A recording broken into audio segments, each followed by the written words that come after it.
بسم اللہ الرحمن الرحیم۔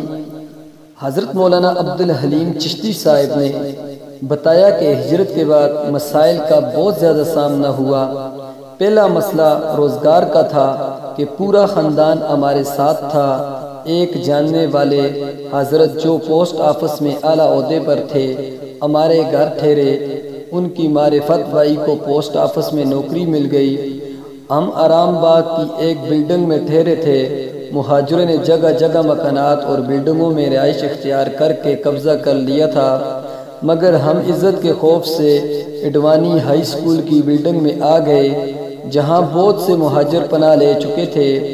پھر ہم نے اپنے بڑے بھائی کو، جو اردو عربی کتابوں کے مصنف تھے اور عالم دین تھے، انہوں نے لغات القرآن ندبۃ المصنفین سے شائع کی تھی، پاکستان بلا لیا۔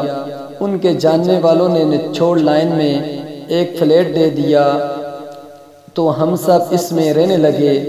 1968 میں نے اپنی بقیہ تعلیم مکمل کی اور مجھے سند فراغت ملی، جو 5 سال بعد ملتی تھی، اور 1969 میں ریڈیو پاکستان کے ملازم ہو گیا۔ تو ڈاکٹر صاحب نے فرمایا کہ مولانا احتشام الحق صاحب اس وقت ریڈیو پاکستان سے قرآن کی تفسیر بیان کرتے تھے۔ میں وہاں ان کے اسسٹنٹ کے طور پر 2 سال تک کام کرتا رہا۔ جب احتشام الحق صاحب کو سبکدوش کر دیا گیا تو میں نے بھی وہاں کی ملازمت چھوڑ دی اور پاکستان ہسٹوریکل سوسائٹی میں ملازمت حاصل کر لی۔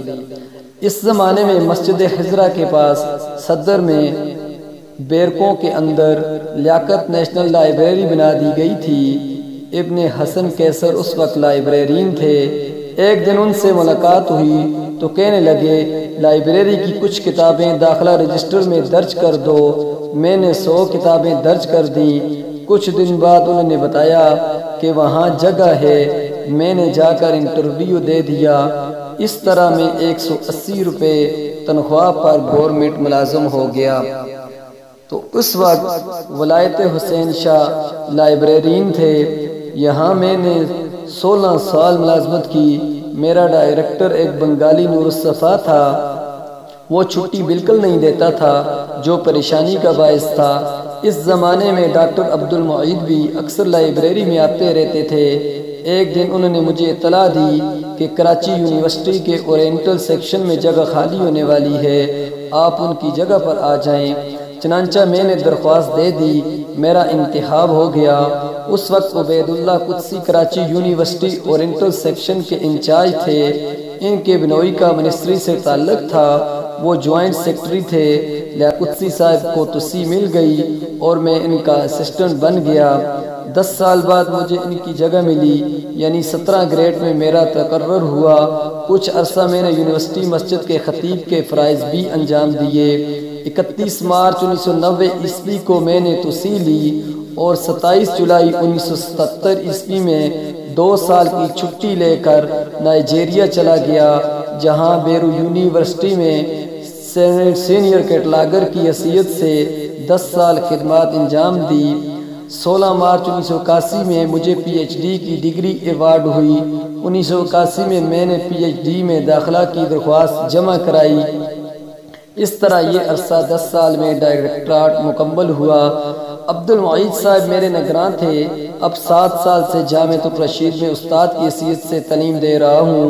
مدرسہ بنوری ٹاؤن میں شعبہ تحقیق و حدیث کا نگران اعلیٰ ہوں۔ میرے بیٹے حافظ محمد ثانی اسلامیات میں پی ایچ ڈی ہیں۔ تو دوستو، ڈاکٹر صاحب نے بہت ساری تصانیف بھی لکھی ہیں، تو اس سے آپ اندازہ لگا سکتے ہیں کہ کتنے قابل شخصیت تھی۔ اللہ رب العزت ان کے درجات کو بلند فرمائے، اور یہ جو خلا خالی ہوا ہے، اللہ رب العزت اس کو پر فرمائے۔ آمین ثم آمین۔